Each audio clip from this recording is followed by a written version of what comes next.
ਤੇ ਜਿਹੜਾ ਤੁਸੀਂ ਗੱਲ ਕੀਤੀ ਹੈ ਅਣਅਧਿਕਾਰਿਤ ਕਲੋਨੀਆਂ ਦੀ ਜੀ, ਇਹ ਪਟਿਆਲੇ 'ਚ ਬਹੁਤ ਜ਼ਿਆਦਾ ਅੱਛਾ, ਲਗਭਗ ਜੇ 100 ਕਲੋਨੀਆਂ ਹੈ ਤਾਂ ਇਹ ਸੋਚੋ ਵੀ 70-75% ਨਜਾਇਜ਼ ਹੈ। ਮੋਟੀਆਂ ਰਿਸ਼ਵਤਾਂ ਲੈ ਕੇ ਜਿਹੜੇ ਹੇਠਲੇ ਅਧਿਕਾਰੀ ਹਨ ਜੀ, ਇਹ ਲੋਕਾਂ ਨੂੰ ਵੀ ਗੁੰਮਰਾਹ ਕਰਦੇ ਹਨ ਤੇ ਪ੍ਰਾਪਰਟੀ ਡੀਲਰਾਂ ਨੂੰ ਵੀ ਕਮਾਈ ਹੋ ਰਹੀ ਹੈ, ਇਹਦੇ ਨਾਲ ਕਲੋਨਾਈਜ਼ਰ ਨੂੰ ਵੀ ਹੋ ਰਹੀ ਹੈ। ਇਹਨਾਂ ਲੋਕਾਂ ਤੇ ਕੋਈ ਅਸਰ ਨਹੀਂ ਹੁੰਦਾ, ਬਲਕਿ ਇਹ ਜੇ ਕਲੋਨਾਈਜ਼ਰਸ ਹੈ ਇਹ ਤਾਂ ਕਹਿੰਦੇ ਵੀ ਜੇ ਨੋਟਿਸ ਸਾਨੂੰ ਆ ਗਿਆ, ਇਹੋ ਜਿਹੇ ਨੋਟਿਸ ਤਾਂ ਬਥੇਰੇ ਡੱਬੇ ਭਰੇ ਹੋਏ ਸਾਡੇ। ਅੱਛਾ ਜੀ, ਇਹਦਾ ਸਾਫ਼ ਹੈ ਵੀ ਇਹਨਾਂ ਦੀ ਅਫਸਰਾਂ ਨਾਲ ਮਿਲੀ ਭੁਗਤ ਹੈ। ਛੋਟੀਆਂ ਮੱਛੀਆਂ ਵੀ ਨਹੀਂ ਕਰਦੇ, ਛੋਟੇ ਮਗਰਮੱਛ ਜੀ ਸਾਹਮਣੇ ਲਿਆਉਂਦੇ ਗਏ ਬਿਲਕੁਲ, ਲੇਕਿਨ ਜਿਹੜੇ ਵੱਡੇ ਮਗਰਮੱਛ ਹੈ ਹਾਲੇ ਪਿੱਛੇ ਪੈਂਡਿੰਗ ਪਏ ਹੈ, ਉਹਨਾਂ ਨੂੰ ਬਚਾਉਣ ਦੀ ਕੋਸ਼ਿਸ਼ ਕਰਨਗੇ। ਲੇਕਿਨ ਜਿਹੜੀ ਇਹ 7 ਦੀ ਇਹਨਾਂ ਨੇ 7 ਗੈਰ ਅਣਅਧਿਕਾਰਿਤ ਕਲੋਨੀਆਂ ਦੀ ਪੁਲਿਸ ਨੂੰ ਕੰਪਲੇਂਟ ਕੀਤੀ ਹੈ, ਅਸੀਂ ਤਾਂ ਉਹਦੇ ਤੇ ਵੀ ਸਾਨੂੰ ਸ਼ੱਕ ਹੈ। ਕਲੋਨੀ ਢਾਣ ਉਹਦੇ ਸੜਕਾਂ ਪੁੱਟਣ, ਸੀਵਰੇਜ ਗਲਤ ਸੀਵਰੇਜ ਪਾਇਆ ਜੀ ਜੀ ਜੀ ਜੀ ਬੰਦ ਸੀਵਰੇਜ ਲੋਕਾਂ ਨੂੰ ਦਿਖਾ ਕੇ ਇਹ ਪਲਾਟ ਵੇਚ ਰਹੇ ਆ। ਬਿਆਨ ਇਸ ਬਿਆਨਬਾਜ਼ੀ ਦੇ ਪਿੱਛੇ ਇੱਕੋ ਹੀ 2 ਗੱਲਾਂ ਹੁੰਦੀਆਂ। ਇੱਕ ਤਾਂ ਹੁੰਦੀ ਵੀ ਜਿਹੜਾ ਅਸੀਂ ਪੈਸਾ ਲਿਆ ਹੋਇਆ ਉਹਨੂੰ ਬਚਾ ਕੇ ਰੱਖੀਏ, ਕਿਤੇ ਦੇਣਾ ਨਾ ਵਾਪਸ ਪੈ ਜੇ ਜੀ। ਦੂਸਰਾ ਹੋਰ ਮਿਲਣਾ ਉਹਦੇ ਵੀ ਰੱਖੀਏ ਜੀ। ਹੁਣ ਮੈਂ ਤੀਸਰੀ ਵੀ ਗੱਲ ਕਰ ਦਿੰਦਾ। ਤੀਸਰਾ ਇਹ ਹੈ ਵੀ ਪੱਤਰਕਾਰ ਨੂੰ ਝੂਠਾ ਸਾਬਤ ਕਿਵੇਂ ਕਰੀਏ। ਏਵਨ ਪੰਜਾਬੀ ਨਿਡਰ ਨਿਰਪੱਖ ਨਵੀਂ ਸੋਚ, ਮੈਂ ਤੁਹਾਡਾ ਦੋਸਤ ਸੋਮ ਸਹੋਤਾ ਤੋਂ ਲੈ ਕੇ ਹਾਜ਼ਰ ਹਾਂ ਕਰੰਟ ਇਸ਼ੂ। ਅੱਜ ਕਰੰਟ ਇਸ਼ੂ ਦੇ ਵਿੱਚ ਬੜੀਆਂ ਅਹਿਮ ਅਸੀਂ ਗੱਲਾਂ ਬਾਤਾਂ ਕਰਨ ਜਾ ਰਹੇ ਹਾਂ। ਉਹ ਗੱਲਾਂ ਬਾਤਾਂ ਜੋ ਸਾਡੇ ਪਰਿਵਾਰਾਂ ਦੇ ਨਾਲ ਜੁੜੀਆਂ ਹੋਈਆਂ ਨੇ, ਸਾਡੀਆਂ ਮਤਲਬ ਕਹਿ ਸਕਦੇ ਹਾਂ ਸਾਡੀ ਜ਼ਿੰਦਗੀ ਦੇ ਨਾਲ ਜੁੜੀਆਂ ਹੋਈਆਂ ਨੇ। ਔਰ ਇਨਸਾਨ ਦੀ ਜ਼ਿੰਦਗੀ ਦਾ ਸਭ ਤੋਂ ਵੱਡਾ ਸੁਪਨਾ ਇਹ ਹੁੰਦਾ ਹੈ ਕਿ ਉਸ ਦਾ ਆਪਣਾ ਘਰ ਹੋਵੇ ਔਰ ਉਸ ਘਰ ਦੀ ਛੱਤ ਜਿਹੜੀ ਹੈ ਉਹ ਉਸਲੇ ਪਰਿਵਾਰ ਦੇ ਮੈਂਬਰਾਂ ਦਾ ਹਿੱਸਾ ਬਣੇ। ਮਤਲਬ ਛੱਤ ਜਿਹੜੀ ਹੈ ਉਹ ਅੱਜ ਹਰ ਇੱਕ ਇਨਸਾਨ ਜਿਹੜਾ ਚਾਹੁੰਦਾ ਹੈ।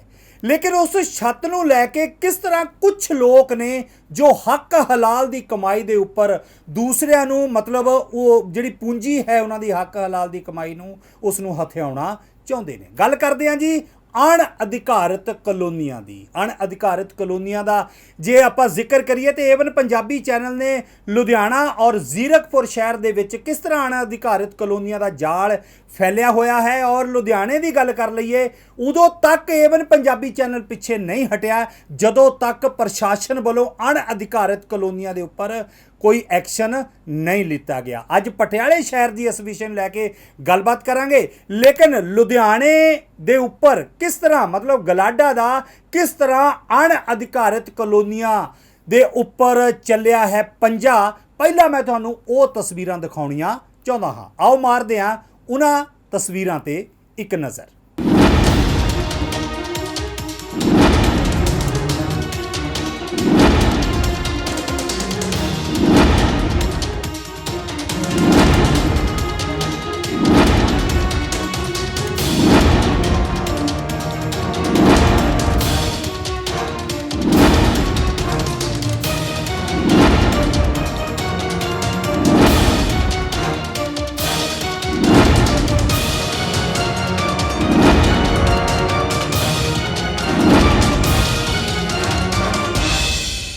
ਤੇ ਦੋਸਤੋ ਇੱਥੇ ਗੱਲ ਕਰਦੇ ਹਾਂ ਸ਼ਾਹੀ ਸ਼ਹਿਰ ਪਟਿਆਲੇ ਦੀ। ਖਾਸ ਕਰਕੇ ਜਦੋਂ ਪਟਿਆਲੇ ਦਾ ਜ਼ਿਕਰ ਆਉਂਦਾ ਹੈ ਤੇ ਸੀਐਮ ਸਿਟੀ ਦਾ ਨਾਮ ਸਭ ਤੋਂ ਪਹਿਲਾਂ ਆਉਂਦਾ, ਕਿਉਂਕਿ ਪੰਜਾਬ ਦੇ ਮੁੱਖ ਮੰਤਰੀ ਕੈਪਟਨ ਅਮਰਿੰਦਰ ਸਿੰਘ ਜੀ ਪਟਿਆਲੇ ਦੇ ਨਾਲ ਸੰਬੰਧਿਤ ਨੇ ਔਰ ਸ਼੍ਰੀ ਬ੍ਰਹਮ ਮਹਿੰਦਰਾ ਜੀ ਜੋ ਕਿ ਮੰਤਰੀ ਨੇ, ਕੈਬਨਿਟ ਮੰਤਰੀ ਨੇ, ਉਹ ਵੀ ਇਸ ਪਟਿਆਲੇ ਦੇ ਨਾਲ ਹੀ ਸੰਬੰਧਿਤ ਰੱਖਦੇ ਨੇ। ਕਿ ਇਹ ਅਣਅਧਿਕਾਰਿਤ ਕਲੋਨੀਆਂ ਦਾ ਜਾਲ ਪਟਿਆਲੇ ਵਿੱਚ ਵੀ ਹੈ? ਜੇ ਹੈ ਤਾਂ ਕਿੰਨੇ % ਹੈ? ਜੇ ਹੈ ਤਾਂ ਉਹਨਾਂ ਦੇ ਉੱਪਰ ਕਾਰਵਾਈ ਹੁਣ ਤੱਕ ਕਿਉਂ ਨਹੀਂ ਕੀਤੀ ਗਈ, ਜਿਵੇਂ ਲੁਧਿਆਣੇ ਵਿੱਚ ਹੋਈ ਹੈ, ਜ਼ੀਰਕਪੁਰ ਵਿੱਚ ਹੋਈ ਹੈ? ਕਿ ਇਹ ਲੋਕ ਕਿਹੜੇ ਨੇ ਜੋ ਅਣਅਧਿਕਾਰਿਤ ਕਲੋਨੀਆਂ ਦਾ ਜਾਲ ਫੈਲਾਉਣ ਦੇ ਵਿੱਚ ਕਿਤੇ ਨਾ ਕਿਤੇ ਪ੍ਰਸ਼ਾਸਨ ਨੂੰ ਵੀ ਬਦਨਾਮ ਕਰਦੇ ਨੇ? ਅੱਜ ਇਸ ਪ੍ਰੋਗਰਾਮ ਦੇ ਵਿੱਚ ਸਾਡੇ ਨਾਲ ਇੱਕ ਅਜਿਹੀ ਸ਼ਖਸੀਅਤ ਜੁੜੀ ਹੋਈ ਹੈ ਜਿਨ੍ਹਾਂ ਨੂੰ ਰਾਸ਼ਟਰੀ ਪੁਰਸਕਾਰ ਦੇ ਨਾਲ ਸਨਮਾਨਿਤ ਕੀਤਾ ਗਿਆ ਔਰ ਇਲੈਕਟ੍ਰੋਨਿਕ ਮੀਡੀਆ ਐਸੋਸੀਏਸ਼ਨ ਦੇ ਬਤੌਰ ਪ੍ਰੈਜ਼ੀਡੈਂਟ ਆਪਣੀਆਂ ਸੇਵਾਵਾਂ ਦੇ ਰਹੇ ਨੇ ਮਿਸਟਰ ਅਸ਼ੋਕ ਵਰਮਾ ਜੀ। ਵਰਮਾ ਜੀ, ਸਭ ਤੋਂ ਪਹਿਲਾਂ ਸਵਾਗਤ ਹੈ। ਸਵਾਗਤ ਹੈ, ਧੰਨਵਾਦ ਜੀ, ਬਹੁਤ ਬਹੁਤ ਧੰਨਵਾਦ ਸਰ। ਲੁਧਿਆਣੇ ਦਾ ਤੁਸੀਂ ਵੇਖਿਆ ਕਿ ਕਿਸ ਤਰ੍ਹਾਂ ਗਲਾਡਾ ਨੇ ਐਕਸ਼ਨ ਲਿਆ ਉਹਨਾਂ ਦੇ ਉੱਪਰ ਜਿਹੜੀਆਂ ਅਣਅਧਿਕਾਰਿਤ ਕਲੋਨੀਆਂ ਸੀ। ਰੋਜ਼ ਕਮਾਉਣ ਵਾਲੇ ਜਿਹੜੇ ਲੋਕ ਨੇ ਉਹਨਾਂ ਨੂੰ ਛੱਤ ਦਾ ਇੱਕ ਸੁਪਨਾ ਹੁੰਦਾ, ਹਰ ਇਨਸਾਨ ਦਾ ਹੁੰਦਾ, ਲੇਕਿਨ ਕਿਸ ਤਰ੍ਹਾਂ ਇਹ ਲੋਕ ਉਸ ਦੀ ਕਮਾਈ ਨੂੰ ਹਥਿਆਉਂਦੇ ਨੇ। ਕਿ ਪਟਿਆਲੇ ਦੇ ਵਿੱਚ ਵੀ ਇਸ ਤਰ੍ਹਾਂ ਦਾ ਕੋਈ ਮਹਾਜਾਲ ਹੈ ਅਣਅਧਿਕਾਰਿਤ ਕਲੋਨੀਆਂ ਦਾ? ਸੋਤਾ ਸਾਹਿਬ, ਪਹਿਲਾਂ ਤਾਂ ਮੈਂ A1 ਪੰਜਾਬੀ ਨਿਊਜ਼ ਦੇ ਦਰਸ਼ਕਾਂ ਨੂੰ ਨਮਸਕਾਰ ਕਰਦਾ ਜੀ, ਤੇ ਤੁਹਾਡਾ ਬਹੁਤ ਬਹੁਤ ਧੰਨਵਾਦ, ਤੁਸੀਂ ਇੱਥੇ ਸਾਨੂੰ ਬੁਲਾਇਆ ਜੀ ਤੇ ਜਿਹੜਾ ਤੁਸੀਂ ਗੱਲ ਕੀਤੀ ਹੈ ਅਣਅਧਿਕਾਰਿਤ ਕਲੋਨੀਆਂ ਦੀ, ਜੀ, ਇਹ ਪਟਿਆਲੇ 'ਚ ਬਹੁਤ ਜ਼ਿਆਦਾ। ਅੱਛਾ, ਲਗਭਗ ਜੇ 100 ਕਲੋਨੀਆਂ ਹੈ ਤਾਂ ਇਹ ਸੋਚੋ ਵੀ 70-75% ਨਜਾਇਜ਼ ਹੈ। ਕੀ ਬਾਤ ਹੈ। ਉਹਦਾ ਰੀਜ਼ਨ ਇਹ ਵੀ ਕਿ ਆਪਾਂ ਕਹਿ ਸਕਦੇ ਹਾਂ ਕਿ ਜੇ ਕੋਈ ਪੁੱਛਦਾ ਹੈ ਜੀ, ਕੰਸਰਨ ਡਿਪਾਰਟਮੈਂਟ, ਆਪਾਂ ਮੈਂ ਸ਼ਹਿਰ ਦੀ ਗੱਲ ਨਹੀਂ ਕਰ ਰਿਹਾ, ਆਪਾਂ ਜੇ ਮੈਂ ਕੱਲੀ ਪੂਡਾ ਦੀ ਗੱਲ ਕਰਾਂ ਤਾਂ ਪੂਡਾ ਦੇ ਅਧਿਕਾਰੀ ਇਹ ਦੱਸਣ ਨੂੰ ਤਿਆਰ ਹੀ ਨਹੀਂ ਵੀ ਕਿਹੜੀ ਕਲੋਨੀ ਜਾਇਜ਼ ਹੈ ਕਿਹੜੀ ਨਜਾਇਜ਼ ਹੈ। ਲੋਕ ਆਪਣੀ ਜ਼ਿੰਦਗੀ ਭਰ ਦੀ ਜਿਹੜੀ ਕਮਾਈ ਹੈ, ਪੂੰਜੀ ਜਿਹੜੀ ਕਮਾਈ ਹੈ ਉਹਨਾਂ ਨੇ, ਉਹ ਪੂੰਜੀ ਬਰਬਾਦ ਹੋਣ ਦੇ ਕਿਨਾਰੇ ਪਈ ਹੈ। ਨਹੀਂ, ਉਹ ਦੱਸਦੇ ਕਿਉਂ ਨਹੀਂ ਵਰਮਾ ਸਾਹਿਬ, ਦੱਸਦੇ ਕਿਉਂ ਨਹੀਂ? ਹੁਣ ਮੈਂ ਤੁਹਾਡੇ ਕੋਲ ਪਲਾਟ ਲੈਣਾ, ਮੇਰਾ ਕੁਐਸਚਨ ਪਹਿਲਾਂ ਤਾਂ ਇਹੀ ਹੈ ਕਿ ਇਹ ਪੂਡਾ ਵੱਲੋਂ ਜਾਂ ਮਤਲਬ ਹੋਰ ਪਾਸਿਓਂ ਅਪਰੂਵਡ ਹੈ ਜਾਂ ਨਹੀਂ ਹੈ, ਫਿਰ ਉਹਨਾਂ ਨੂੰ ਕਿਸ ਤਰ੍ਹਾਂ ਹਨੇਰੇ 'ਚ ਰੱਖਦੇ ਨੇ? ਤੁਸੀਂ ਪਹਿਲਾਂ ਕਲੋਨਾਈਜ਼ਰ ਨੂੰ ਤਾਂ ਤੁਸੀਂ ਜਾਣਦੇ ਹੀ ਨਹੀਂ ਜੀ, ਤੁਸੀਂ ਪ੍ਰਾਪਰਟੀ ਡੀਲਰ ਨਾਲ ਗੱਲ ਕਰੋਗੇ। ਕੀ ਬਾਤ ਹੈ। ਪ੍ਰਾਪਰਟੀ ਡੀਲਰ ਆਪਣੀ ਥੋੜੀ ਜਿਹੀ ਕਮਾਈ ਵਾਸਤੇ ਗੁੰਮਰਾਹ ਕਰੂਗਾ ਤੁਹਾਨੂੰ, ਉਹ ਕਹੂਗਾ ਜੀ ਅਪਰੂਵਡ ਹੈ ਜੀ। ਅੱਛਾ, ਜੇ ਤੁਸੀਂ ਕਲੋਨਾਈਜ਼ਰ ਦਾ ਨਾਮ ਪੁੱਛੋਗੇ ਉਹਨੇ ਨਹੀਂ ਦੱਸਣਾ। ਤੁਸੀਂ ਸੋਚੋਗੇ ਮੈਂ ਪੁੱਡਾ ਦੇ ਆਫਿਸ ਜਾ ਕੇ ਪੁੱਛ ਲੂੰਗਾ, ਪੁੱਡਾ ਦੇ ਆਫਿਸ ਜਾਓਗੇ ਉੱਥੇ ਪਹਿਲੇ ਮਿਲੀ ਭੁਗਤ ਵਾਲੇ ਬੰਦੇ ਬੈਠੇ ਆ, ਉਹ ਤੁਹਾਨੂੰ ਇਹ ਕਹਿਣਗੇ ਵੀ ਇਹਨਾਂ ਨੇ ਫੀਸ ਭਰੀ ਹੋਈ ਹੈ, ਅਪਰੂਵਲ ਵਾਸਤੇ ਫੀਸ ਭਰੀ ਹੋਈ ਹੈ, ਅਪਰੂਵਲ ਹੋ ਜਾਏਗੀ। ਮਤਲਬ ਫੀਸ ਭਰੀ ਹੋਈ ਹੈ, ਅਜੇ ਉਹਨਾਂ ਨੂੰ ਅਪਰੂਵਲ ਮਿਲੀ ਨਹੀਂ ਹੈ? ਮਿਲਣੀ ਵੀ ਨਹੀਂ ਹੈ ਜੀ। ਅੱਛਾ ਜੀ, ਕਿਵੇਂ ਮਿਲੇਗੀ? ਜੇ ਗਲਤ ਅਪਰੂਵਲ ਦੇਣਗੇ ਅਧਿਕਾਰੀ ਖੁਦ ਫਸਣਗੇ, ਉਹਨਾਂ ਨੇ ਸਸਪੈਂਡ ਥੋੜੀ ਹੋਣਾ ਜੀ। ਮੋਟੀਆਂ ਰਿਸ਼ਵਤਾਂ ਲੈ ਕੇ ਜਿਹੜੇ ਹੇਠਲੇ ਅਧਿਕਾਰੀ ਹਨ ਜੀ, ਇਹ ਲੋਕਾਂ ਨੂੰ ਵੀ ਗੁੰਮਰਾਹ ਕਰਦੇ ਹਨ ਤੇ ਪ੍ਰਾਪਰਟੀ ਡੀਲਰਾਂ ਨੂੰ ਵੀ ਕਮਾਈ ਹੋ ਰਹੀ ਹੈ, ਇਹਦੇ ਨਾਲ ਕਲੋਨਾਈਜ਼ਰ ਨੂੰ ਵੀ ਹੋ ਰਹੀ ਹੈ ਜੀ। ਪਰ ਇਸ ਬਦਨਾਮੀ ਦੇ ਵਿੱਚ ਪੰਜਾਬ ਦੇ ਮੁੱਖ ਮੰਤਰੀ ਸਾਹਿਬ ਵੱਲ ਵੀ ਉਂਗਲੀ ਉੱਠਦੀ ਹੈ, ਹਾਲਾਂਕਿ ਉਹਨਾਂ ਨੂੰ ਪਤਾ ਹੈ ਜਾਂ ਨਹੀਂ ਹੈ, ਉਹਨਾਂ ਵੱਲ ਵੀ ਉਂਗਲੀ ਉੱਠਦੀ ਹੈ ਕਿ ਸੀਐਮ ਸਿਟੀ ਦੇ ਵਿੱਚ ਇਹ ਸਾਰਾ ਕੁਝ ਕਿਸ ਤਰ੍ਹਾਂ ਹੋ ਰਿਹਾ ਹੈ। ਸਰ, ਬੜੀ ਹੈਰਾਨੀ ਦੀ ਗੱਲ ਹੈ, ਦੋ ਮੰਤਰੀ ਬੈਠੇ ਨੇ ਇੱਥੇ ਜੀ। ਮੁੱਖ ਮੰਤਰੀ ਸਾਹਿਬ ਜਿਹੜੇ ਬਿਲਕੁਲ ਟਰਾਂਸਪੇਰੈਂਟ ਸਰਕਾਰ ਦੇਣ ਦਾ ਦਾਅਵਾ ਕਰਦੇ ਰਹਿੰਦੇ ਹਨ, ਵੀ ਉਹਨਾਂ ਦੀ ਨੌਲੇਜ ਕਿਉਂ ਨਹੀਂ ਆ ਰਿਹਾ ਇਹ ਜੀ, ਜਾਂ ਉਹਨਾਂ ਦੀ ਨੌਲੇਜ ਇਹ ਲੋਕ ਜਿਹੜੇ ਕਰਪਟ ਆ, ਭ੍ਰਿਸ਼ਟਾਚਾਰ ਕਰ ਰਹੇ ਆ, ਆਪਣੀ ਜੇਬਾਂ ਭਰ ਰਹੇ ਆ ਜੀ, ਇਹ ਉਹਨਾਂ ਤੱਕ ਗੱਲ ਪਹੁੰਚਣ ਹੀ ਨਹੀਂ ਦੇ ਰਹੇ। ਜੇ ਮੈਨੂੰ ਲੱਗਦਾ ਵੀ ਸੀਐਮ ਸਾਹਿਬ ਤੱਕ ਗੱਲ ਪਹੁੰਚਦੀ, ਉਹ ਇਹਨਾਂ ਨੂੰ ਤਾਂ ਜਾਂ ਸਸਪੈਂਡ ਕਰਨਗੇ ਅਫਸਰਾਂ ਨੂੰ ਵੱਡਿਆਂ ਨੂੰ, ਜਾਂ ਟ੍ਰਾਂਸਫਰ ਕਰ ਦੇਣਗੇ ਇਹਨਾਂ ਦੀ। ਵੀ ਤੁਸੀਂ ਸਰਕਾਰ ਵੀ ਬਦਨਾਮ ਕਰ ਰਹੇ ਹੋ, ਕਾਂਗਰਸ ਪਾਰਟੀ ਨੂੰ ਬਦਨਾਮ ਕਰ ਰਹੇ ਹੋ, ਇਲੈਕਸ਼ਨ ਸਿਰ ਤੇ ਹੈਗੇ ਨੇ ਜੀ, ਤੇ ਇਹ ਤੁਸੀਂ ਲੋਕਾਂ ਨੂੰ ਲੁੱਟ ਰਹੇ ਹੋ। ਉਹ ਲੁੱਟ ਕਿਹਨਾਂ ਨੂੰ ਰਹੇ ਜੀ? ਸ਼੍ਰੀ ਬ੍ਰਹਮ ਇੰਦਰਾ ਜੀ ਦੇ ਵੋਟਰਾਂ ਨੂੰ, ਸ਼੍ਰੀ ਕੈਪਟਨ ਸਤਨਾਮ ਮੁੱਖ ਮੰਤਰੀ ਕੈਪਟਨ ਅਮਰਿੰਦਰ ਸਿੰਘ ਦੇ ਵੋਟਰਾਂ ਨੂੰ ਲੁੱਟ ਰਹੇ ਹੈ। ਜੇ ਉਹਨਾਂ ਨੂੰ ਪਤਾ ਲੱਗ ਜਾਏ, ਲੱਗਣਾ ਚਾਹੀਦਾ, ਅਸੀਂ ਇਸ ਕਰਕੇ ਹਰ ਰੋਜ਼ ਕੁਝ ਨਾ ਕੁਝ ਲਿਖਦੇ ਹਾਂ। ਅੱਛਾ ਵਰਮਾ ਸਾਹਿਬ, ਆਏ ਦਿਨ ਤੁਹਾਡੀਆਂ ਪੂਡਾ ਦੇ ਨਾਲ, ਪੂਡਾ ਨੂੰ ਲੈ ਕੇ ਕਾਫੀ ਜਿਹੜੀਆਂ ਖਬਰਾਂ ਨੇ ਉਹ ਨਿਊਜ਼ਪੇਪਰ ਵਿੱਚ ਹਰ ਰੋਜ਼ ਅਸੀਂ ਲੋਕ ਪੜ੍ਹਦੇ ਹਾਂ, ਤੁਸੀਂ ਕੁਝ ਨਾ ਕੁਝ ਖੁਲਾਸੇ ਕਰਦੇ ਰਹਿੰਦੇ ਆ। ਕੀ ਮਤਲਬ ਇਹਨਾਂ ਲੋਕਾਂ ਤੇ ਕੋਈ ਅਸਰ ਨਹੀਂ ਹੁੰਦਾ ਖਬਰਾਂ ਦਾ? ਇਹਨਾਂ ਲੋਕਾਂ ਤੇ ਕੋਈ ਅਸਰ ਨਹੀਂ ਹੁੰਦਾ, ਬਲਕਿ ਇਹ ਜੇ ਕਲੋਨਾਈਜ਼ਰਸ ਹੈ, ਇਹ ਤਾਂ ਕਹਿੰਦੇ ਵੀ ਜੇ ਨੋਟਿਸ ਸਾਨੂੰ ਆ ਗਿਆ, ਇਹੋ ਜਿਹੇ ਨੋਟਿਸ ਤਾਂ ਬਥੇਰੇ ਡੱਬੇ ਭਰੇ ਹੋਏ ਸਾਡੇ। ਅੱਛਾ ਜੀ, ਇਹਦਾ ਸਾਫ਼ ਹੈ ਵੀ ਇਹਨਾਂ ਦੀ ਅਫਸਰਾਂ ਨਾਲ ਮਿਲੀ ਭੁਗਤ ਹੈ। ਮਤਲਬ ਤੁਸੀਂ ਨਿਊਜ਼ ਲਾਉਂਦੇ ਹੋ, ਉਹ ਇਸ ਤਰ੍ਹਾਂ ਵੀ ਚਲੋ ਲੱਗ ਰਹੀ ਰੂਟੀਨ ਦੇ ਵਿੱਚ, ਰੂਟੀਨ 'ਚ ਲੱਗ ਰਹੀ ਹੈ, ਹਾਂ। ਜੇ ਅਸੀਂ ਪੁੱਛਦੇ ਹਾਂ ਅਧਿਕਾਰੀਆਂ ਨੂੰ ਵੀ ਆਹ ਖਬਰ ਲੱਗੀ ਹੈ, ਤੁਸੀਂ ਇਹਦੇ ਤੇ ਕੀ ਐਕਸ਼ਨ ਲੈ ਰਹੇ ਹੋ, ਉਹਨਾਂ ਦਾ ਇੱਕੋ ਜਵਾਬ ਹੈ, ਨੋਟਿਸ ਭੇਜਿਆ ਜਾਂਦਾ। ਨੋਟਿਸ ਭੇਜਣ ਤੋਂ ਬਾਅਦ ਪੁੱਛਾਂਗੇ ਕੀ ਆ, ਉਹ ਕਹਿਣਗੇ ਜੀ ਨੋਟਿਸ ਦਾ ਹਲੇ ਜਵਾਬ ਨਹੀਂ ਆਇਆ ਜੀ, ਜਾਂ ਕਹਿਣਗੇ ਹਲੇ ਤਾਂ 15 ਦਿਨ ਹੋਇਆ, ਮਹੀਨਾ ਹੋ ਜਾਏਗਾ ਤਾਂ ਵੀ ਕਹਿ ਦੇਣਗੇ ਹਲੇ ਤਾਂ 7 ਦਿਨ ਹੋਰ ਪਏ ਆ ਜੀ, 2 ਮਹੀਨੇ ਹੋ ਗਏ ਅਸੀਂ ਫਿਰ ਲਗਾ ਰਹੇ ਹਾਂ, ਆਖਿਰ ਕਾਰਵਾਈ ਕਿਉਂ ਨਹੀਂ ਹੋਈ ਜੀ। ਦੂਜੇ ਅਖਬਾਰ ਵਾਲੇ ਵੀ ਲਿਖ ਰਹੇ।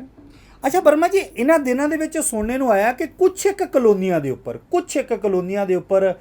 ਕੁਛ ਨਾ ਕੁਛ ਹਿਲਜੁਲ ਹੋਈ ਹੈ ਪ੍ਰਸ਼ਾਸਨ ਵੱਲੋਂ, ਪੂਡਾ ਵੱਲੋਂ ਕੁਛ ਨਾ ਕੁਛ ਹਿਲਜੁਲ ਹੋਈ ਹੈ, ਲੇਕਿਨ ਵੱਡੀਆਂ ਕਲੋਨੀਆਂ ਦੀ ਗੱਲ ਨਹੀਂ ਕਰ ਰਹੇ ਹਾਂ। ਕੁਛ ਇੱਕ ਕਲੋਨੀਆਂ ਜਿਹੜੀਆਂ ਕਿ ਕਹਿ ਸਕਦੇ ਹਾਂ ਕਿ ਇੱਕ ਅੱਖਾਂ ਪੂੰਝਣ ਵਾਲਾ ਜਾਂ ਮੂੰਹ ਪੂੰਝਣ ਵਾਲਾ ਕੰਮ ਕੀਤਾ ਹੈ ਪ੍ਰਸ਼ਾਸਨ ਨੇ। ਬਿਲਕੁਲ ਸੋਤਾ ਸਾਹਿਬ, 100% ਸਹੀ ਕਹਿ ਰਹੇ ਹੋ ਤੁਸੀਂ। ਪਰਸੋਂ ਦੀ ਸਾਡੀ ਖਬਰ ਤੋਂ ਬਾਅਦ ਜਦੋਂ ਅਸੀਂ ਸਖਤੀ ਨਾਲ ਖਬਰ ਛਾਪੀ, ਉਸ ਤੋਂ ਬਾਅਦ ਪੂਡਾ ਵੱਲੋਂ ਲੋਕ ਸੰਪਰਕ ਅਫਸਰ ਦੇ ਰਾਹੀਂ ਇਹ ਇੱਕ ਖਬਰ ਪ੍ਰੈਸ ਨੋਟ ਭੇਜਿਆ ਗਿਆ ਵੀ ਅਸੀਂ 7 ਕਲੋਨੀਆਂ ਦੇ ਖਿਲਾਫ ਪੁਲਿਸ ਨੂੰ ਲਿਖ ਦਿੱਤਾ ਹੈ। ਅੱਛਾ, 7 ਕਲੋਨੀਆਂ ਦੇ ਖਿਲਾਫ? ਹਾਂ, ਜਦਕਿ 5 ਦੀ ਘੋਖ ਜਾਰੀ ਹੈ। ਉਹ ਘੋਖ ਕਦੋਂ ਜਾਰੀ ਹੋਗੀ ਪਬਲਿਕ ਨੂੰ ਪਤਾ ਹੈ, ਸਾਰੀ ਪ੍ਰੈਸ ਨੂੰ ਪਤਾ ਹੈ।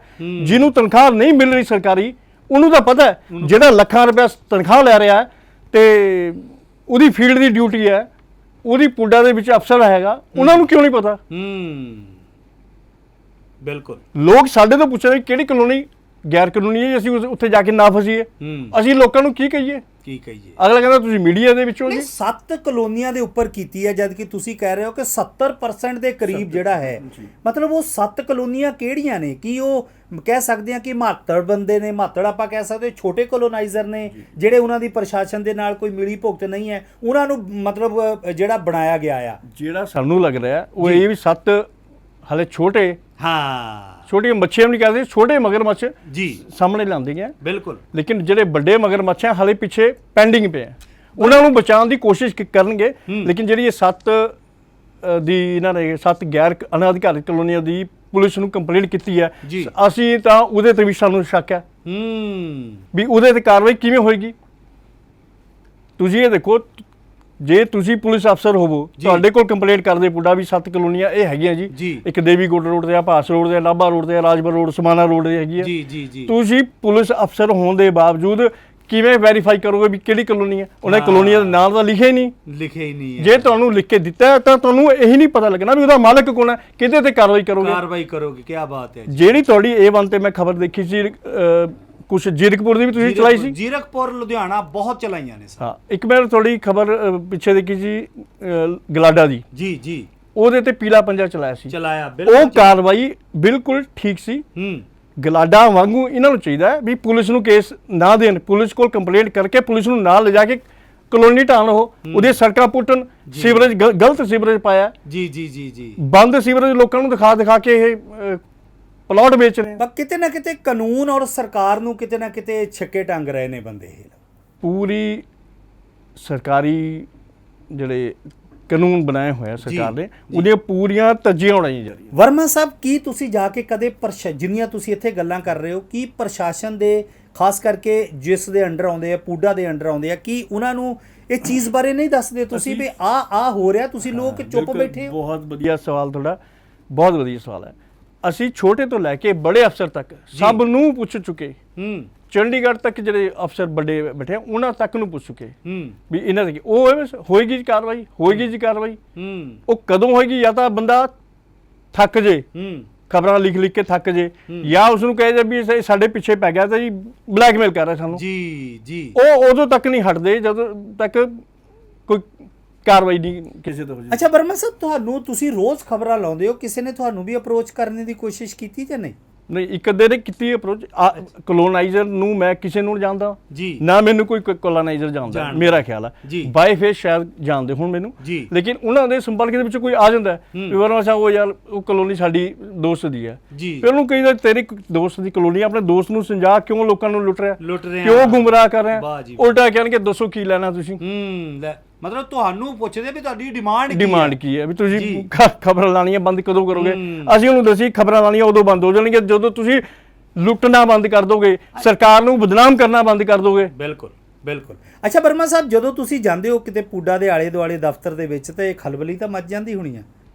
ਇਹ ਤਾਂ ਉਹਨਾਂ ਨੂੰ ਪਤਾ ਸਰ, ਮੈਨੂੰ ਨਹੀਂ ਪਤਾ ਵੀ ਮੈਨੂੰ ਕਿੰਨੇ ਬੰਦੇ ਲਾਈਕ ਕਰਦੇ ਆ ਜਾਂ ਨਹੀਂ ਲਾਈਕ ਕਰਦੇ। ਉਹਨਾਂ ਤੱਕ ਨਿਊਜ਼ ਭੇਜਦੇ ਕਿਵੇਂ ਆ, ਕੀ ਪ੍ਰੋਸੀਜਰ ਕੀ ਆ ਉਸ ਦਾ ਨਿਊਜ਼ ਭੇਜਣ ਦਾ? ਤਾਂ ਦੇਖੋ ਜੀ, ਅਖਬਾਰ ਤਾਂ ਇਹੀ ਹੈ, ਉਸ ਤੋਂ ਹੁਣ ਬਾਅਦ ਹੋ ਗਿਆ ਇਲੈਕਟ੍ਰੋਨਿਕ ਮੀਡੀਆ। ਹੁਣ ਤਾਂ ਅਖਬਾਰ ਵੀ ਇਲੈਕਟ੍ਰੋਨਿਕ ਮਾਧਿਅਮ ਦੇ ਨਾਲ ਜਾਣ ਲੱਗੇ। ਜਿਹੜੀ ਕੋਈ ਖਬਰ ਹੁੰਦੀ ਹੈ, ਅਸੀਂ ਇਹਦੀ ਕਟਿੰਗ ਤੇ ਅਖਬਾਰ ਸਾਰੇ ਅਫਸਰਾਂ ਕੋਲ ਭੇਜ ਦਿੰਦੇ ਹਾਂ। ਅਫਸਰਾਂ ਕੋਲ ਹੀ ਨਹੀਂ ਬਲਕਿ ਮੰਤਰੀ ਕੋਲ ਵੀ ਭੇਜਦੇ ਹਾਂ ਅਸੀਂ।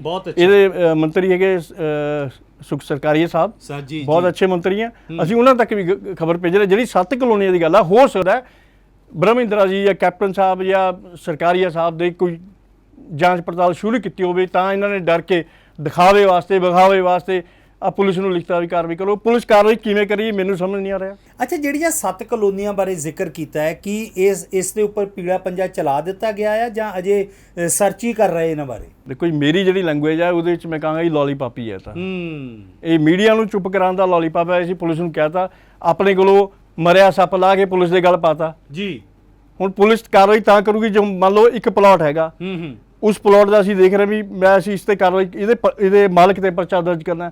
ਉਹ ਮਾਲਕ ਦਾ ਉਹਦਾ ਕੋਈ ਹਲੇ ਜ਼ਿਮੀਂਦਾਰ ਦਿਖਾ ਰਹੇ, ਕੋਈ ਜਿਸ ਤੋਂ ਖਰੀਦੀ ਹੈ ਜਾਂ ਜਿਹਦੀ ਜਗ੍ਹਾ ਹੈਗੀ ਆ, ਤੇ ਕਲੋਨੀ ਕੋਈ ਹੋਰ ਕੱਟ ਰਿਹਾ। ਵਾਹ ਜੀ ਵਾਹ। ਤੇ ਹੁਣ ਜਿਹੜਾ ਮਾਸੂਮ ਕਿਸਾਨ ਹੈ, ਉਹਨੂੰ ਕੀ ਪਤਾ ਮੇਰੇ ਤੇ ਪਰਚਾ ਦਰਜ ਹੋ ਰਿਹਾ, ਕਾਹਦੇ ਤੇ ਹੋ ਰਿਹਾ। ਜ਼ਮੀਨ ਮਾਲਕ ਕੋਈ ਹੋਰ ਹੈ, ਕਲੋਨੀ ਕੋਈ ਹੋਰ ਕੱਟ ਰਿਹਾ, ਵੇਚ ਰਹੇ ਪ੍ਰਾਪਰਟੀ ਡੀਲਰ ਨੇ ਜੀ। ਇਹ ਸਾਰੇ ਮਿਲੀ ਭੁਗਤ ਦੇ ਨਾਲ ਅਫਸਰ ਹੈ।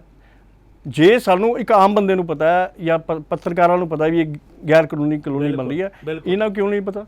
ਅੱਛਾ, ਜ਼ੀਰਕਪੁਰ ਦੇ ਉੱਪਰ ਕਾਰਵਾਈ ਹੋਈ ਹੈ, ਜਿਹੜੀਆਂ ਅਣਅਧਿਕਾਰਿਤ ਕਲੋਨੀਆਂ ਸੀ, ਔਰ ਇਹਨਾਂ ਤੋਂ ਇਲਾਵਾ ਲੁਧਿਆਣੇ ਵਿੱਚ ਕਾਰਵਾਈ ਹੋਈ ਹੈ। ਗੁਲਾਡਾ ਨੇ ਬੜਾ ਭਰਪੂਰ ਐਕਸ਼ਨ ਲਿਆ ਔਰ ਮਾਸ਼ਾਅੱਲਾ ਕਿਆ ਹੀ ਬਾਤਾਂ। ਮੈਂ ਤੁਹਾਡੇ ਚੈਨਲ ਨਾਲ ਹੀ ਦੇਖੀ ਬਿਲਕੁਲ। ਔਰ ਪਟਿਆਲੇ ਦੇ ਵਿੱਚ ਐਕਸ਼ਨ ਕਿਉਂ ਨਹੀਂ ਲੈ ਰਹੇ ਸਰ? ਇਹਦੇ ਵਿੱਚ ਉਹੀ ਹੈ ਨਾ, ਜਾਂ ਤਾਂ ਕੋਈ ਸਿਆਸੀ ਸ਼ਹਿ ਹੈ ਜੀ, ਜਾਂ ਭ੍ਰਿਸ਼ਟਾਚਾਰ ਮੋਟਾ ਜੀ ਜੀ ਜੀ, ਜਿਹਦੇ ਨਾਲ ਇਹ ਪੱਤਰਕਾਰਾਂ ਨੂੰ ਵੀ ਖਰੀਦਣ ਦੀ ਕੋਸ਼ਿਸ਼ ਕਰਦੇ ਆ। ਠੀਕ ਹੈ, ਕਈ ਪੱਤਰਕਾਰ ਖਬਰ ਨਹੀਂ ਲਗਾਉਂਦੇ, ਅਸੀਂ ਭੇਜ ਦਿੰਦੇ ਆ ਵੀ ਲਗਾ ਲਓ ਜੀ ਜੀ। ਲੇਕਿਨ ਮੈਨੂੰ ਇਹ ਆ ਵੀ ਅਸੀਂ ਫਿਰ ਵੀ ਕਹਿੰਦੇ ਆ ਮੀਡੀਆ ਬਹੁਤ ਅੱਛਾ ਮੀਡੀਆ ਹੈ। ਇਹ ਅਰਬਾਂ ਖਰਬਾਪਤੀ ਹੋ ਕੇ ਵੀ ਕਿਸੇ ਗਰੀਬ ਪੱਤਰਕਾਰ ਨੂੰ ਖਰੀਦ ਨਹੀਂ ਸਕਦੇ ਇਹ, ਕਿਉਂਕਿ ਪੱਤਰਕਾਰ ਦੀ ਜ਼ਮੀਰ ਹੈ, ਉਹ ਕਹਿ ਰਹੀ ਅਸੀਂ ਲੋਕਾਂ ਨੂੰ ਬਚਾਉਣਾ ਹੈ ਜੀ, ਸਰਕਾਰ ਨੂੰ ਬਦਨਾਮੀ ਤੋਂ ਵੀ ਬਚਾਉਣਾ ਹੈ ਜੀ। ਪਰ ਹੁਣ ਸਰਕਾਰ ਨੂੰ ਖੁਦ ਚਾਹੀਦਾ ਹੈ ਵੀ ਜੇ ਇੱਕ ਛੋਟੇ ਪੱਤਰਕਾਰ, ਗਰੀਬ ਪੱਤਰਕਾਰ ਜਾਂ ਮਿਡਲ ਕੇ ਪੱਤਰਕਾਰ ਸਰਕਾਰ ਦੇ ਪਿੱਛੇ ਕੰਮ ਕਰ ਰਿਹਾ ਤਾਂ ਸਰਕਾਰ ਆਪਣੀ ਇੱਜ਼ਤ ਵਾਸਤੇ ਕਿਉਂ ਨਹੀਂ ਕਰੇਗੀ। ਬਿਲਕੁਲ ਵਰਮਾ ਸਾਹਿਬ, ਜੇ ਬੌਸ ਮਤਲਬ ਜੇ ਉਸ ਵਿਭਾਗ ਦਾ ਬੌਸ ਜਿਹੜਾ ਇਮਾਨਦਾਰ ਹੈ ਤਾਂ ਕਿਸੇ ਵੀ ਅਧਿਕਾਰੀ ਦੀ ਜ਼ਰੂਰਤ ਨਹੀਂ ਪੈਂਦੀ ਕੁਝ ਕਰਨ ਦੀ। ਬਿਲਕੁਲ। ਜੇ ਬੌਸ ਹੀ ਕਿਤੇ ਨਾ ਕਿਤੇ ਕਰਪਟ ਹੋਏਗਾ ਜਾਂ ਬੌਸ ਦੇ ਉੱਪਰ ਇਸ ਤਰ੍ਹਾਂ ਦੇ ਇਲਜ਼ਾਮ ਲੱਗਦੇ ਰਹਿਣਗੇ ਤਾਂ ਫਿਰ ਟੀਮ ਨੀਚੇ ਦਾ ਤਾਂ ਰੱਬ ਰੱਖਾ ਹੀ ਆ ਫਿਰ। ਬਿਲਕੁਲ ਜੀ, ਬਿਲਕੁਲ ਬਿਲਕੁਲ ਠੀਕ ਕਹਿ ਰਹੇ ਹੋ। ਇਹ ਵੀ ਹੋ ਸਕਦਾ ਜਿਹੜਾ ਉੱਪਰਲਾ ਅਫਸਰ ਹੈ ਉਹਦੇ ਕੋਲ ਲੇਟ ਪਹੁੰਚਦੀ ਹੋਵੇ, ਜਾਂ ਜਦੋਂ ਅਸੀਂ ਖਬਰ ਭੇਜਦੇ ਹਾਂ ਉਹ ਜਵਾਬ ਮੰਗਦੇ ਹੋਣ, ਇਹ ਉਹਨੂੰ ਗਲਤ ਪ੍ਰੋਡਿਊਸ ਕਰਦੇ ਹੋਣ, ਮਤਲਬ ਗਲਤ ਤਰੀਕੇ ਨਾਲ ਪੇਸ਼ ਕਰਦੇ ਹੋਣ। ਜਿਵੇਂ ਪਿੱਛੇ ਜੇ ਅਸੀਂ ਕਿਹਾ ਵੀ ਇੱਕ ਨਜਾਇਜ਼ ਕਲੋਨੀ ਬਣਨ ਦੀ ਤਿਆਰੀ ਹੋ ਰਹੀ ਹੈ, ਉਹਦੇ ਤੇ ਸੜਕਾਂ ਇੱਟ ਲੱਗੀ ਹੈਨਾ। ਇਹ ਅਸੀਂ ਇੱਕ ਅਧਿਕਾਰੀ ਮੈਡਮ ਹੈ, ਨਾਮ ਨਹੀਂ ਲੈਣਾ ਚਾਹੁੰਦੇ ਆਪਾਂ ਚੈਨਲ ਤੇ ਜੀ, ਸਾਡੇ ਵਾਸਤੇ ਰਿਸਪੈਕਟੇਬਲ ਹੈ ਜੀ। ਬਿਲਕੁਲ ਬਿਲਕੁਲ। ਉਹ ਮੈਡਮ ਕਹਿੰਦੇ ਨਹੀਂ ਜੀ, ਉਹ ਤੁਸੀਂ ਤਾਂ ਉਹ ਜਿਹੜੀ ਦੀਵਾਰ ਟੁੱਟੀ ਉਹ ਤਾਂ ਬੰਬ ਨਾਲ ਟੁੱਟੀ ਸੀ। ਅੱਛਾ, ਬੰਬ ਬਲਾਸਟ ਮਤਲਬ ਪਟਿਆਲੇ ਚ? ਸਾਨੂੰ ਤਾਂ ਸਮਝ ਨਹੀਂ ਆ ਰਿਹਾ ਬੰਬ ਕਦੋਂ ਫਟਿਆ ਸੀਗਾ। ਜੀ ਜੀ ਨਾ, ਜੇ ਫਟਿਆ ਵੀ ਹੋਊਗਾ ਕੋਈ ਪੁਰਾਣਾ ਹੋਊਗਾ, ਨਵਾਂ ਤਾਂ ਬੰਬ ਨਾਲ ਫਟੀ ਨਹੀਂ। ਜੇ ਬੰਬ ਨਾਲ ਦੀਵਾਰ ਗਿਰ ਗਈ ਤੁਸੀਂ ਬਣਾਈ ਕਿਉਂ ਨਹੀਂ? ਬਿਲਕੁਲ। ਅੱਛਾ, ਇਹ ਵੀ ਸੁਣਨੇ ਚ ਆਇਆ ਸੀ ਵੀ ਝੋਟਿਆਂ ਦੀ ਲੜਾਈ ਦੇ ਵਿੱਚ ਵੀ ਟੁੱਟ ਗਈ ਹੋਵੇ। ਇਹ ਵੀ ਸੁਣਨੇ, ਮਤਲਬ ਦੇਖੋ ਗੱਲਾਂ ਕਿੱਦਾਂ ਦੀਆਂ ਉੜ ਰਹੀਆਂ ਨੇ। ਬਿਲਕੁਲ ਜੀ, ਠੀਕ ਹੈ ਨਾ, ਵੀ ਦੋ ਸਾਂਢ ਲੜਦੇ ਸੀ, ਉਹ ਦੀਵਾਰ ਮਤਲਬ ਇਹ ਤਾਂ ਫਿਰ ਠੇਕੇਦਾਰ ਤੇ ਵੀ ਪ੍ਰੈਸ਼ਨ ਚ ਉੱਠਦੇ ਆ ਵੀ ਇੰਨਾ ਮਟੀਰੀਅਲ ਘਟੀਆ ਲਾਇਆ ਤੁਸੀਂ। ਸਾਡੇ ਵੀ ਸੁਣਨ ਚ ਆਇਆ ਸੀਗਾ ਜੀ ਜੀ ਜੀ। ਮਤਲਬ ਵਰਮਾ ਸਾਹਿਬ, ਕਿਸ ਤਰ੍ਹਾਂ ਦੀਆਂ ਗੱਲਾਂ ਜਿਹੜੀਆਂ ਨੇ ਇੱਕ ਪੜ੍ਹਿਆ ਲਿਖਿਆ, ਇੱਕ ਜਿਹਨੇ ਪੂਰੀ ਜ਼ਿੰਦਗੀ ਐਡਮਿਨਿਸਟ੍ਰੇਸ਼ਨ ਵਿੱਚ ਲਗਾਈ ਹੋਵੇ, ਇਸ ਤਰ੍ਹਾਂ ਦੀ ਬਿਆਨਬਾਜ਼ੀ ਕਰਦੇ ਤਾਂ ਫਿਰ ਕੀ ਇਹ ਸੋਚਦਾ ਸਾਹਿਬ ਬਿਆਨ ਇਸ ਬਿਆਨਬਾਜ਼ੀ ਦੇ ਪਿੱਛੇ ਇੱਕੋ ਹੀ ਦੋ ਗੱਲਾਂ ਹੁੰਦੀਆਂ। ਇੱਕ ਤਾਂ ਹੁੰਦੀ ਵੀ ਜਿਹੜਾ ਅਸੀਂ ਪੈਸਾ ਲਿਆ ਹੋਇਆ ਉਹਨੂੰ ਬਚਾ ਕੇ ਰੱਖੀਏ, ਕਿਤੇ ਦੇਣਾ ਨਾ ਵਾਪਸ ਪੈ ਜੇ ਜੀ। ਦੂਸਰਾ ਹੋਰ ਮਿਲਣਾ ਉਹਦੇ ਵੀ ਰੱਖੀਏ ਜੀ। ਹੁਣ ਮੈਂ ਤੀਸਰੀ ਵੀ ਗੱਲ ਕਰ ਦਿੰਦਾ। ਤੀਸਰਾ ਇਹ ਹੈ ਵੀ ਪੱਤਰਕਾਰ ਨੂੰ ਝੂਠਾ ਸਾਬਤ ਕਿਵੇਂ ਕਰੀਏ, ਉਹਦੇ ਉੱਪਰ ਇਲਜ਼ਾਮ ਕਿਸ ਤਰ੍ਹਾਂ ਦੇ ਲਾਈਏ। ਝੋਟੇ ਦੇ ਇਲਜ਼ਾਮ ਲਾਦੇ, ਝੋਟੇ ਨਾਲ ਦੀਵਾਰ ਗਿਰ ਗਈ ਜਾਂ ਬੰਬ ਨਾਲ ਗਿਰ ਗਈ। ਸਾਨੂੰ ਤਾਂ ਸਮਝ ਨਹੀਂ ਆ, ਮੈਨੂੰ ਹਾਲੇ ਤੱਕ ਯਾਦ ਨਹੀਂ ਵੀ ਉਸ ਏਰੀਆ 'ਚ ਬੰਬ ਕਦੋਂ ਫਟਿਆ ਸੀਗਾ ਜੀ। ਕਲੋਨੀ ਹੁਣ ਬਣ ਰਹੀ ਹੈ, ਜੇ 1995 ਚ 92 ਚ ਬੰਬ ਫਟਿਆ ਹੀ ਹੋਊਗਾ। ਮਤਲਬ ਬਿਆਨਬਾਜ਼ੀ ਕਈ ਵਾਰੀ ਇਸ ਤਰ੍ਹਾਂ ਦੇ ਆਫੀਸਰ ਜਿਹੜੇ ਰਿਸਪੌਂਸੀਬਲ ਹੋਣ ਖਾਸ ਕਰਕੇ, ਤੇ ਉਸ ਵੇਲੇ ਸਾਨੂੰ ਵੀ ਮਤਲਬ ਉਹ ਲੱਗਦਾ ਕਿ ਇਸ ਤਰ੍ਹਾਂ ਦੀ ਬਿਆਨਬਾਜ਼ੀ ਨਹੀਂ ਹੋਣੀ ਚਾਹੀਦੀ। ਵਰਮਾ ਸਾਹਿਬ, ਜਾਂਦੇ ਜਾਂਦੇ ਕੀ ਕਹਿਣਾ ਚਾਹੁੰਦੇ ਹੋ, ਖਾਸ ਕਰਕੇ ਪਟਿਆਲੇ ਦੇ ਵਿੱਚ ਜਿਹੜੀਆਂ ਅਣਅਧਿਕਾਰਤ ਕਲੋਨੀਆਂ ਨੇ ਜਿਨ੍ਹਾਂ ਦੇ ਉੱਪਰ ਕਾਰਵਾਈ ਅਜੇ ਤੱਕ ਕੀ ਹੋਈ ਹੈ? ਵੀ ਤੁਹਾਨੂੰ ਪਤਾ ਹੈ ਜੇ ਗਲਾਡਾ ਪੀੜਾ ਪੰਜਾ ਚਲਾ ਸਕਦੀ ਹੈ ਤੇ ਪਟਿਆਲਾ ਪੂਡਾ ਕਿਉਂ ਨਹੀਂ ਚਲਾ ਸਕਦੇ? ਜ਼ੀਰਕਪੁਰ ਦੇ ਉੱਪਰ ਕਾਰਵਾਈ ਹੋ ਸਕਦੀ ਹੈ ਅਣਅਧਿਕਾਰਿਤ ਕਲੋਨੀਆਂ ਤੇ, ਤਾਂ ਪਟਿਆਲੇ ਤੇ ਕਿਉਂ ਨਹੀਂ ਹੋ ਸਕਦੀ? ਖਾਸ ਕਰਕੇ ਜਦੋਂ ਤੁਸੀਂ ਬਹੁਤ ਵਧੀਆ ਸ਼ਬਦਾਂ 'ਚ ਕਿਹਾ ਕਿ ਸੀਐਮ ਸਿਟੀ, ਜੋ ਕਿ ਸੀਐਮ ਸਾਹਿਬ ਚਾਹੁੰਦੇ ਨੇ ਵੀ ਕਿਸੇ ਵੀ ਤਰ੍ਹਾਂ ਦੀ ਕੋਈ ਭ੍ਰਿਸ਼ਟਾਚਾਰੀ ਜਿਹੜੀ ਹੈ ਉਹ ਨਹੀਂ ਹੋਣੀ ਚਾਹੀਦੀ, ਕਿਉਂਕਿ ਇਹਨਾਂ ਨੇ ਵਾਅਦਾ ਕੀਤਾ ਸੀ। ਲੇਕਿਨ ਉਸ ਦੇ ਬਾਵਜੂਦ ਵੀ ਕੁਝ ਲੋਕ ਨੇ ਜੋ ਸਰਕਾਰ ਨੂੰ ਔਰ ਕਾਂਗਰਸ ਪਾਰਟੀ ਨੂੰ ਬਦਨਾਮ ਕਰਨੇ 'ਚ ਲੱਗੇ ਹੋਏ ਨੇ। ਇਹਦੇ ਸਰ ਪਹਿਲੀ ਗੱਲ ਹੈ ਕਿ ਮੈਂ ਕੈਪਟਨ ਸਾਹਿਬ ਨੂੰ ਵੀ, ਬ੍ਰਹਮ ਇੰਦਰਾ ਜੀ ਨੂੰ ਵੀ, ਸਰਕਾਰੀ ਸਾਹਿਬ ਨੂੰ ਵੀ ਬੇਨਤੀ ਕਰੂੰਗਾ ਵੀ ਥੋੜਾ ਜਿਹਾ ਧਿਆਨ ਇਸ ਪਾਸੇ ਵੀ ਦਿੱਤਾ ਜਾਵੇ ਤੇ ਆਪਣੇ ਅਧਿਕਾਰੀਆਂ ਦੀ ਖਿਚਾਈ ਕਰੋ ਚੰਗੀ ਤਰ੍ਹਾਂ। ਵੀ ਇੰਨੀਆਂ ਖਬਰਾਂ ਲੱਗਣ ਦੇ ਬਾਵਜੂਦ ਵੀ ਤੁਸੀਂ ਕੀ ਕੀਤਾ, ਮੰਗੋ ਰਿਪੋਰਟ ਉਹਨਾਂ ਤੋਂ ਜੀ। ਠੀਕ ਹੈ। ਦੂਸਰਾ, ਸਰਕਾਰ ਨੂੰ, ਕਾਂਗਰਸ ਪਾਰਟੀ ਨੂੰ ਬਦਨਾਮ ਹੋਣ ਤੋਂ ਬਚਾਓ ਜੀ। ਉਸ ਤੋਂ ਇਲਾਵਾ ਜਿਹੜੇ ਅਫਸਰ ਹੈ ਉਹ ਵੀ ਧਿਆਨ ਦੇਣ, ਜਿਹੜੇ ਉੱਚ ਅਧਿਕਾਰੀ ਹੈ ਵੀ ਤੁਸੀਂ ਵੀ ਬਦਨਾਮ ਹੋ ਰਹੇ ਹੋ ਸਕਦਾ ਤੁਹਾਡੀ ਜੇਬਾਂ 'ਚ ਕੁਝ ਨਹੀਂ ਜਾ ਰਿਹਾ, ਨਿਚਲੇ ਲੈਵਲ ਤੇ ਜਾ ਰਿਹਾ। ਬਿਲਕੁਲ। ਜੇ ਨਿਚਲੇ ਲੈਵਲ ਤੇ ਪ੍ਰਾਪਰਟੀ ਡੀਲਰ ਤੋਂ ਜਾਂ ਕਲੋਨਾਈਜ਼ਰ ਤੋਂ ਪੈਸਾ ਤੁਹਾਨੂੰ ਨਹੀਂ ਮਿਲ ਰਿਹਾ, ਤੁਸੀਂ ਕਿਉਂ ਫਿਰ ਲੋਕਾਂ ਦਾ ਪੈਸਾ ਬਰਬਾਦ ਕਰਨ ਤੇ ਤੁਲੇ ਹੋ? ਕਿਉਂ ਲੋਕਾਂ ਨੂੰ ਗਾਈਡ ਨਹੀਂ ਕਰਦੇ? ਤੁਹਾਨੂੰ ਇਹ ਚਾਹੀਦਾ ਵੀ ਤੁਸੀਂ ਦੱਸੋ ਲੋਕਾਂ ਨੂੰ ਵੀ ਇਹ ਕਲੋਨੀਆਂ ਜਾਇਜ਼ ਹਨ, ਇਹ ਨਜਾਇਜ਼ ਹਨ। ਹਾਂ ਮਤਲਬ ਉਹਨਾਂ ਦਾ ਫਰਜ਼ ਬਣਦਾ ਹੈ, ਡਿਊਟੀ ਹੈ, ਉਹ ਫਰਜ਼ ਬਣਦਾ। ਦੇਖੋ ਇਸੇ ਕਰਕੇ ਤਾਂ ਸੈਲਰੀ ਲੈ ਰਹੇ ਨੇ ਕਿ ਜੇ ਕੋਈ ਪਲਾਟ ਲੈਣਾ ਚਾਹੁੰਦਾ, ਮੈਂ ਪਲਾਟ ਲੈਣਾ ਚਾਹੁੰਦਾ ਅਸ਼ੋਕ ਜੀ, ਮੈਂ ਤੁਹਾਨੂੰ ਕਹਾਂਗਾ ਕਿ ਸਰ ਮੈਨੂੰ ਦੱਸੋ ਵੀ ਇਹਨਾਂ ਚੋਂ ਕਿਹੜੀਆਂ ਅਪਰੂਵਡ ਨੇ, ਕਿਹੜੀਆਂ ਅਪਰੂਵਡ ਨਹੀਂ ਹੈ, ਤੇ ਤੁਹਾਡਾ ਦੱਸਣਾ ਫਰਜ਼ ਬਣਦਾ ਸਰ। ਉਹੀ ਮੈਂ ਗੱਲ ਕਰ ਰਿਹਾ ਵੀ ਇਹਨਾਂ ਅਫਸਰਾਂ ਨੂੰ ਚਾਹੀਦਾ ਵੀ ਲੋਕ ਸੰਪਰਕ ਅਧਿਕਾਰੀ ਦੇ ਰਾਹੀਂ ਪ੍ਰੈਸ ਨੂੰ ਬਿਆਨ ਦੇ ਕੇ ਲੋਕਾਂ ਤੱਕ ਦੱਸਣ ਸੱਚਾਈ ਵੀ ਉਹ ਅਸੀਂ ਪੁੱਛਦੇ ਹਾਂ। ਉਲਟਾ ਇਹ ਹੁੰਦਾ ਸੋਤਾ ਸਾਹਿਬ, ਅਸੀਂ ਮੀਡੀਆ ਵਾਲੇ ਜਦੋਂ ਪੁੱਛਦੇ ਹਾਂ ਵੀ ਸਾਨੂੰ ਦੱਸ ਦਿਓ ਕਲੋਨੀਆਂ ਕਿਹੜੀਆਂ, ਸਾਨੂੰ ਹੀ ਨਹੀਂ ਦੱਸਦੇ। ਉਹ ਇਹਦੇ ਪਿੱਛੇ ਰੀਜ਼ਨ ਇਹੋ ਹੀ ਆ, ਬਿਲਕੁਲ ਭ੍ਰਿਸ਼ਟਾਚਾਰ ਹੈ ਜਾਂ ਫਿਰ ਅਫਸਰਾਂ ਦੀ ਨਲਾਇਕੀ ਆ। ਬਿਲਕੁਲ ਦੋਸਤੋ, ਹਾਲਾਂਕਿ ਕੈਪਟਨ ਸਾਹਿਬ ਬੜੀ ਸ਼ਿੱਦਤ ਦੇ ਨਾਲ ਇਸ ਭ੍ਰਿਸ਼ਟਾਚਾਰੀ ਨੂੰ ਖਤਮ ਕਰਨ ਵਿੱਚ ਲੱਗੇ ਹੋਏ ਨੇ, ਲੇਕਿਨ ਕੁਝ ਅਜਿਹੇ ਅਧਿਕਾਰੀ ਨੇ, ਦੇਖੋ ਸਾਰੇ ਨਹੀਂ ਅਸੀਂ ਕਹਿ ਸਕਦੇ, ਬਹੁਤ ਸਾਰੇ ਇਮਾਨਦਾਰ ਵੀ ਆਫੀਸਰ ਨੇ, ਕੁਝ ਇੱਕ ਅਜਿਹੇ ਆਫੀਸਰ ਨੇ ਜਿਹੜੇ ਕਿ ਮਤਲਬ ਉਹ ਬਾਰ-ਬਾਰ ਕਹਿੰਦੇ ਆ ਕਿ ਗਲਤੀਆਂ ਜਿਹੜੀਆਂ ਦੁਹਰਾਈ ਜਾਂਦੇ ਆ, ਲੇਕਿਨ ਇਹ ਗਲਤੀਆਂ ਇੱਕ ਦਿਨ ਇਹਨਾਂ ਦੇ ਜੀ ਦਾ ਜੰਜਾਲ ਬਣ ਕੇ ਜ਼ਰੂਰ ਰਹਿਣਗੀਆਂ।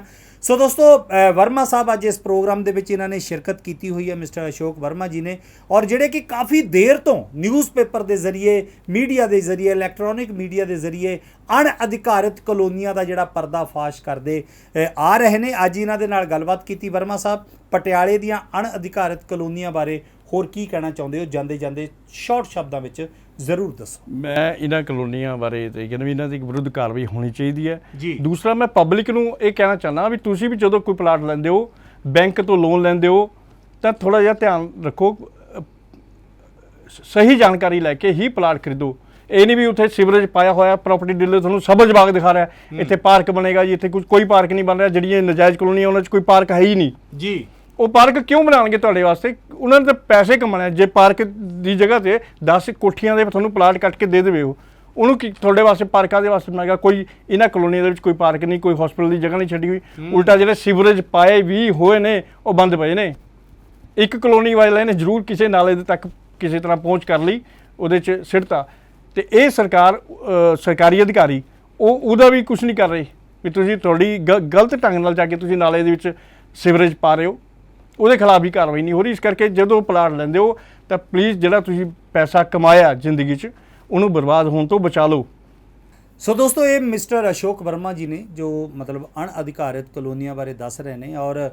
ਔਰ ਮੈਂ ਇੱਥੇ ਇਹ ਵੀ ਦੱਸਣਾ ਚਾਹੁੰਦਾ ਹਾਂ ਕਿ ਲੁਧਿਆਣੇ ਸ਼ਹਿਰ ਦੇ ਵਿੱਚ 25 ਤੋਂ 30 ਖਬਰਾਂ ਲਗਾ ਕੇ ਗਲਾਡਾ ਨੂੰ ਮਜਬੂਰ ਕਰ ਦਿੱਤਾ ਸੀ ਏਵਨ ਪੰਜਾਬੀ ਚੈਨਲ ਨੇ ਕਿ ਤੁਹਾਨੂੰ ਉਹਨਾਂ ਅਣਅਧਿਕਾਰਿਤ ਕਲੋਨੀਆਂ ਤੇ ਕਾਰਵਾਈ ਕਰਨੀ ਹੀ ਪੈਣੀ ਹੈ। ਔਰ ਜਿਨ੍ਹਾਂ ਲੋਕਾਂ ਨੇ 5-5 10-10 ਰੁਪਏ ਜੋੜ ਕੇ ਇੱਕ ਘਰ ਦਾ ਸੁਪਨਾ ਵੇਖਿਆ ਸੀ, ਉਹਨਾਂ ਨੂੰ ਹੱਕ ਹਲਾਲ ਦੀ ਕਮਾਈ ਦਾ ਜਿਹੜਾ ਇਵਜ਼ਾਨਾ ਹੈ ਉਹਨਾਂ ਨੂੰ ਮਿਲਣਾ ਚਾਹੀਦਾ ਹੈ। ਸੋ ਅਗਲੇ ਐਪੀਸੋਡ ਵਿੱਚ ਅਸੀਂ ਪਟਿਆਲੇ ਦੇ ਉਹ ਕਿਹੜੇ ਕਲੋਨਾਈਜ਼ਰ ਨੇ, ਉਹ ਕਿਹੜੀਆਂ ਅਣਅਧਿਕਾਰਿਤ ਕਲੋਨੀਆਂ ਨੇ, ਔਰ ਕਿਹੜੇ ਇਸ ਪੂਰੀ ਭ੍ਰਿਸ਼ਟਾਚਾਰੀ ਦੇ ਵਿੱਚ ਲਿਪਤ ਆਫੀਸਰ ਨੇ, ਉਹਨਾਂ ਤੇ ਕਰਾਂਗੇ ਅਗਲੇ ਐਪੀਸੋਡ ਵਿੱਚ ਖੁਲਾਸਾ। ਔਰ ਉਦੋਂ ਤੱਕ ਤੁਸੀਂ ਜੁੜੇ ਰਹੋ ਏਵਨ ਪੰਜਾਬੀ ਟੀਵੀ ਦੇ ਨਾਲ। ਮੈਨੂੰ ਯਾਨੀ ਆਪਣੇ ਦੋਸਤ ਸੋਮ ਸਹੋਤਾ ਨੂੰ ਤੇ ਸਾਡੇ ਬਹੁਤ ਹੀ ਰਿਸਪੈਕਟਡ ਗੈਸਟ ਅਸ਼ੋਕ ਵਰਮਾ ਜੀ ਨੂੰ ਦਿਓ ਇਜਾਜ਼ਤ। ਜੁੜੇ ਰਹੋ ਏਵਨ ਪੰਜਾਬੀ ਟੀਵੀ ਦੇ ਨਾਲ। ਨਮਸਕਾਰ। ਮੈਂ ਆਪਣੇ ਇਹ ਮੋਢਿਆਂ ਤੇ ਗੋਡਿਆਂ ਤੋਂ ਬਹੁਤ ਦੁਖੀ ਸੀ। ਮੇਰੇ ਲਈ ਤਾਂ ਤੁਰਨਾ ਫਿਰਨਾ ਵੀ ਇੰਨਾ ਔਖਾ ਹੋਇਆ ਸੀ, ਮੈਂ ਦੱਸ ਵੀ ਨਹੀਂ ਸਕਦਾ। ਪਰ ਜਦ ਤੋਂ ਮੈਨੂੰ ਫੀ ਰਿਲੀਫ ਮਿਲਿਆ 2.5-3 ਮਹੀਨੇ ਇਸਤੇਮਾਲ ਕਰਨ ਤੋਂ ਬਾਅਦ ਗੋਡੇ ਵੀ ਓਕੇ, ਮੋਢੇ ਵੀ ਓਕੇ।